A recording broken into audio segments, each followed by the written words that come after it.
সময়টা পরীক্ষার সময়। বিভিন্ন বোর্ডসের পরীক্ষাগুলো চলছে। এই বছর আপনার ছেলে মেয়ে হয়তো পরীক্ষা দিচ্ছে, কি পরের বছর পরীক্ষা দেবে, বা সারা বছরে অ্যানুয়াল পরীক্ষা, বিভিন্ন অ্যাসেসমেন্টগুলো তো আছেই। পরীক্ষার লাকের জন্য একটা দারুণ কাজ কিন্তু করতেই পারেন, সেটা হচ্ছে আজকে থেকেই অবশ্যই করুন, বাড়িতে ঘিয়ের প্রদীপ জ্বালান।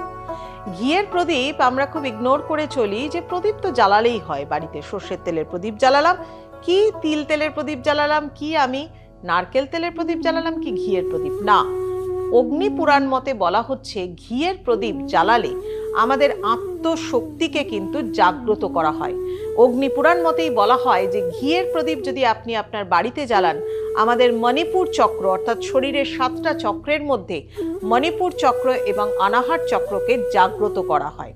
তাই যারা বাচ্চারা পরীক্ষা দিচ্ছে তাদের এক্সাম লাকের জন্য এবং নার্ভাসনেসকে কাটানোর জন্য, নিজের স্ট্যাবিলিটিকে বজায় রাখবার জন্য কিন্তু ঘিয়ের প্রদীপ ভীষণভাবে গুরুত্বপূর্ণ।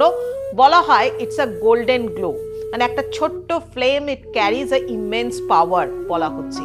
তাই আজ থেকেই অবশ্যই বাড়িতে প্রত্যেক দিন নিয়ম মাফিক অবশ্যই কিন্তু প্রতিদিন সারা দিনের মধ্যে যে কোনো সময় আপনি যখনই পুজো করছেন বা যে সময় ধ্যান ধারণা করছেন, সেই সময় কিন্তু বাড়িতে অবশ্যই ঘিয়ের প্রদীপ জ্বালান এবং পজিটিভ ভাইব্রেশন আনুন নিজের সন্তানের মধ্যে, তার পড়াশোনার মধ্যে।